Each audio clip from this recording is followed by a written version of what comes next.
Miren, yo tengo planeado hablarles de tres cosas: de energía, de territorio y de geopolítica. El panel al que nos convocaron hoy se llama Energía y Territorio, y yo me dedico a hacer análisis geopolítico, así que quise complementar el vínculo entre energía y territorio con un poco de análisis geopolítico. Aprovechando lo que ya se dijo en las dos presentaciones anteriores, sintetizaría las cosas de la siguiente manera. Lo más importante en la realidad es la energía. Nosotros solemos tender a pensar que en una civilización globalizada, hipermoderna como la nuestra, las cosas importantes son la tecnología, el dinero, pero no, en realidad lo más importante en cualquier dimensión de la realidad es la energía, porque solo la energía puede realizar transformaciones de la materia, y en ausencia de energía ningún sistema físico puede funcionar. Y que no se nos olvide que nunca hemos dejado de ser un sistema físico como civilización. Somos un sistema físico, pero no solo un sistema físico. Somos un sistema físico extremadamente complejo.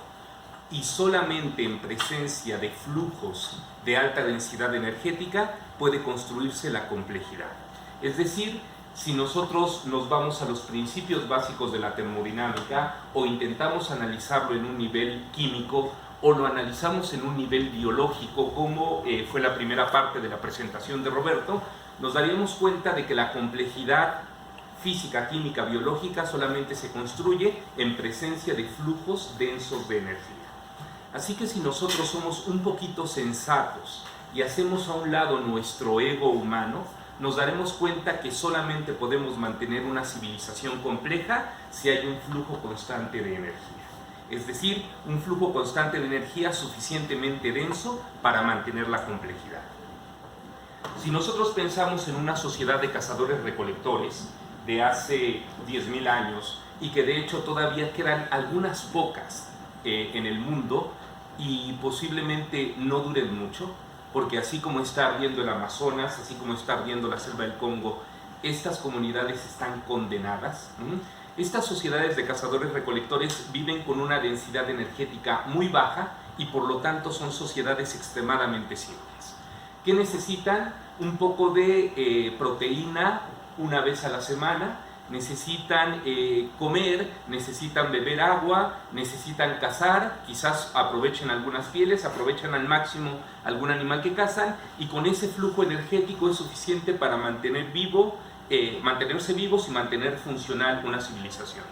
Ahora quiero que se imaginen ustedes en el último concierto al que fueron, 10.000, 15.000, 20.000 personas juntas, amontonadas, un aparato de sonido sonando con toda intensidad, un escenario lleno de luces, cada persona con un dispositivo electrónico filmando, grabando, transmitiendo en vivo. La densidad energética de nuestra sociedad es una barbaridad en comparación con la densidad energética de una sociedad de cazadores-recolectores. ¿Por qué podemos vivir así? Nuestra intuición inmediata es que podemos vivir así porque somos muy inteligentes, porque tenemos un gran desarrollo científico-tecnológico y porque hay una economía creciente con un gran flujo de dinero que nos permite mantener esto. Y no, ni la tecnología, ni la ciencia, ni el dinero es lo que logra esto. Lo que logra esto es nuestra adicción a los combustibles fósiles. Si no tuviéramos acceso a los combustibles fósiles, no podríamos mantener esta sociedad. Estamos metidos en una trampa civilizatoria muy importante. Cada innovación tecnológica que hacemos es un componente tecnológico más complejo que para funcionar demanda un mayor consumo de energía. Así que en la medida en que evolucionamos en términos tecnológicos, profundizamos nuestra dependencia hacia la energía. En la medida en que crecemos como civilización, en la medida en que la globalización triunfa, nos hacemos más dependientes de la energía. Y las malas noticias esencialmente son dos. La primera es que el consumo de energía nos da mayor poder, nos da mayor potencia. Y no estoy utilizando una metáfora, sino que estoy hablando de termodinámica en sentido estricto. Mayor energía significa mayor potencia para la humanidad. Podemos ir más lejos, podemos traer productos de distancias cada vez más lejanas, podemos ingresar a la parte más recóndita del planeta, obtener recursos y aprovecharlos mejor. Tener más energía significa tener más potencia. Y esta mayor potencia que siempre la hemos buscado como humanidad, si nosotros hiciéramos un recorrido histórico en clave energética, nos daríamos cuenta que el ascenso y la caída de civilizaciones, el ascenso y la caída de imperios, siempre ha dependido del acceso a fuentes concentradas de energía. La agricultura, la civilización urbana, nació cuando las civilizaciones fueron capaces de controlar la energía de los ríos. Y una verdadera explosión de desarrollo humano se dio solamente hasta la revolución industrial, cuando tuvimos acceso a los energéticos fósiles, empezando por el carbón, continuando con el petróleo y en las décadas más recientes con el gas natural. Así que la primera consecuencia importante de todo esto es que a mayor energía, mayor complejidad y mayor potencia de la civilización humana. Pero esto tiene consecuencias. Si nosotros observamos cómo se ha desarrollado la civilización, sobre todo desde el final de la Segunda Guerra Mundial, nos daríamos cuenta que prácticamente todos los indicadores esenciales de desarrollo muestran una curva de crecimiento exponencial. No sé qué formación tengan, intuyo que son economistas, así que si les hablo de una curva de crecimiento exponencial, estarán entendiendo de qué estoy hablando. Es decir, una curva que, a pesar de que durante siglos ha tenido un crecimiento lento, experimenta una inflexión y adopta un crecimiento casi vertical. Estas gráficas son denominadas a menudo gráficas en forma de palo de hockey o de J, ¿no? ¿Qué muestra crecimientos exponenciales? En primer lugar, la población humana, ¿no? Hace tan solo 200 años había 800 millones de seres humanos. A inicios del siglo XX no llegábamos todavía a los 1.200 millones de seres humanos y actualmente somos 7.600 millones de seres humanos. El crecimiento de la población humana muestra una gráfica de crecimiento exponencial. Y si vemos el crecimiento de las ciudades, el crecimiento del consumo de electricidad, los viajes turísticos, el consumo de papel, incluso podemos graficar el crecimiento de los establecimientos de McDonald's y todo muestra curvas de crecimiento exponencial. Y esto lo asumimos como un triunfo civilizatorio. Vamos bien, vamos creciendo, se está reduciendo la pobreza, se ha incrementado el consumo. Todo eso parece ser bueno, pero tiene un costo. Y el costo es que existen otros indicadores que también manifiestan curvas de crecimiento exponencial. Por ejemplo, la concentración de dióxido de carbono en la atmósfera, la pérdida de especies, la acidificación del océano y toda una serie de indicadores negativos también muestran curvas de crecimiento exponencial. De tal modo que tenemos que hacer una primera conclusión. En la medida en que los combustibles fósiles nos dieron más potencia creativa, pero también más potencia destructiva. Yo soy afecto a seguir en Facebook una página que se llama Faster Than Previously Thought, es decir, más rápido que lo que se había pensado. ¿Okay? Y esta es una frase que crearon un grupo de científicos para referirse a que los cambios que se están produciendo en el planeta nos han tomado de sorpresa. Si ustedes leyeran la literatura científica sobre cambio climático de principios del siglo XXI, los papers que se publicaron entre 2001 y 2005, verían que se estimaba la posibilidad grave de que el Ártico estuviera sin hielo alrededor de 2090 o 2080. Y actualmente se ha ido acortando la fecha en que el Ártico aparecerá sin hielo hacia 2050 y hay quien se atreve a decir que será en 2040. Posiblemente en 2025 se acepte que el Ártico se quedará sin hielo hacia 2030. ¿Okay? ¿Qué significa un Ártico sin hielo? Desde el punto de vista de la expansión económica de China, un Ártico sin hielo significa nuevas rutas comerciales. Desde el punto de vista de Rusia, de Canadá, de Estados Unidos o de Noruega, un Ártico sin hielo significa la posibilidad de acceder a los yacimientos petroleros en el océano Ártico. Pero desde el punto de vista del planeta, un Ártico sin hielo significa la reducción de la capacidad planetaria de albedo, es decir, de reflejar la energía del Sol. Y un Ártico sin hielo significa que algo que repelía el calentamiento global se convertirá en un vector que va a acelerar el calentamiento global. Si ustedes han notado cómo están ardiendo las selvas y los bosques del planeta en los últimos 2 o 3 años, se darán cuenta que todo esto está ocurriendo más rápido de lo que habíamos pensado. Estamos metidos en una encrucijada. Si nosotros asumimos que puede continuar habiendo crecimiento, significa que al mismo ritmo en que hemos estado creciendo, continuarán los procesos de destrucción. Y quiero que quede claro que esto no tiene nada que ver con una actitud ecologista. De hecho, desde mi punto de vista, el adjetivo ecologista es prácticamente un insulto. Es una actitud soberbia suponer que nos tenemos que preocupar por los elefantes o por las abejas o por la selva. En realidad, los ecosistemas han estado aquí en el planeta Tierra durante 3.200 millones de años. Y una vez que se extinga la especie humana, los ecosistemas se van a restaurar, aunque les tome 200 o 300 millones de años. La única preocupación sensata que podemos tener es acerca de las condiciones materiales en el territorio que nos permiten vivir como especie y como civilización. Así que esto no tiene absolutamente nada que ver con el ecologismo. Esto tiene que ver con las posibilidades de vida de la especie humana en la Tierra.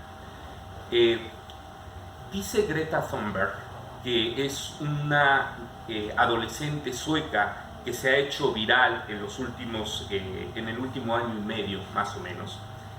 Ella dice que la idea del desarrollo sostenible es un completo fracaso. ¿Desde cuándo sabemos esto? ¿Desde cuándo sabemos que los crecimientos exponenciales van a provocar daños ambientales exponenciales y por lo tanto pueden provocar el colapso de la civilización humana? De manera cuantificada y científica, lo sabemos por lo menos desde hace 4 décadas. El MIT, el Instituto Tecnológico de Massachusetts, publicó el estudio Los límites del crecimiento desde 1972. Así que esto llevámoslo sabiendo casi 50 años y no hemos hecho absolutamente nada. Así que con honestidad yo les podría decir, no creo que en los próximos años la humanidad vaya a concientizarse mágicamente y empezar a dejar de tener comportamientos que impulsen los crecimientos exponenciales. De hecho, hasta donde tengo entendido, si ustedes predominantemente son estudiantes de economía, buena parte de la misión que tienen es buscar la manera de que el crecimiento no se detenga. Y la promesa de todos los políticos es que haya crecimiento. Solamente hay un político que se atrevió a decir que ya no había que crecer y perdió las elecciones. Fue James Carter en 1979, cuando la situación del abastecimiento petrolero de Estados Unidos se volvió crítica. Y a partir de entonces todos los políticos aprendieron que pueden decir cualquier cosa menos que no va a haber crecimiento. El crecimiento no tiene nada de racional. El crecimiento es una religión. Algún día lo entenderemos, pero no lo vamos a entender por las buenas. ¿Qué va a frenar los crecimientos exponenciales? Básicamente habrá 2 variables clave que van a frenar el crecimiento exponencial. La primera de ellas será la alteración de las condiciones ambientales. En la medida en que la selva de la Amazonia se siga destruyendo, en la medida en que el Ártico se termine de quedar sin hielo, en la medida en que el océano se acidifique y se extingan los bancos de pesca en el océano, en la medida en que más nutrientes generados por el proceso Haber-Bosch lleguen al océano y hagan crecer sargazo y otras especies de alga y creen zonas muertas en el océano, y esas zonas muertas en el océano lleguen a las zonas de playa de los grandes centros turísticos, entonces las actividades económicas empezarán a reducirse. La mayor amenaza al crecimiento económico en las próximas décadas, y quizás no debería hablar de décadas, debería hablar de la próxima década, será directamente la devastación ambiental. Es decir, estamos entrando en una etapa en que la devastación ambiental se está traduciendo directamente en costos económicos. El Ártico nos va a pasar una factura, el incendio del Amazonas nos va a pasar una factura, el sargazo nos va a pasar directamente una factura. Y este tipo de eventos empezarán a frenar el crecimiento. Habrá quien diga que es la venganza de la Tierra. Habrá quien todavía se intente subjetivizar al planeta llamándolo Gaia y diciendo que Gaia se está desquitando de lo que le hace la humanidad. Eso a mí me parece una metáfora que puede o no servir, pero lo de menos es que exista Gaia. Lo cierto es que los ecosistemas alterados van a afectar profundamente a la economía. El segundo elemento que va a frenar el crecimiento exponencial es el agotamiento de los combustibles fósiles. Durante 200 años hemos crecido aceleradamente por una gran disponibilidad de combustibles fósiles y estos combustibles fósiles se están agotando. Por supuesto, si estuviera aquí algún CEO de Exxon o de Total o de Shell o de BP, inmediatamente me diría: es mentira, hay muchísimo petróleo, todavía queda muchísimo petróleo en el planeta. Bueno, es cierto, cada vez, por supuesto que queda muchísimo petróleo, pero es un petróleo que no vamos a poder extraer. Y no lo vamos a poder extraer porque no depende ni de nuestra tecnología ni de nuestra disponibilidad de dinero, sino de las leyes de la termodinámica. Si nosotros tenemos que invertir más energía en extraer la energía que nos va a proporcionar ese petróleo que extraigamos, entonces no va a tener ningún sentido extraerlo. Y eso es lo que está limitando muchísimas zonas de explotación de petróleo en el mundo. Si ustedes lo piensan, estamos ya viviendo desde hace por lo menos una década en la era del petróleo no convencional. Lo que más está creciendo en términos de producción de petróleo en el mundo es el light tight oil, el petróleo ultraligero extraído por medio de fracking en los Estados Unidos, y las oil sands, las arenas bituminosas en Canadá. Si ustedes observan las curvas de crecimiento de la producción de petróleo en México, en Noruega o en Angola, están declinando a tasas muy aceleradas. Si ustedes observan la producción de petróleo en Rusia, en Kuwait, en Arabia Saudita, en Venezuela o en Irak, se darán cuenta de que está estancada.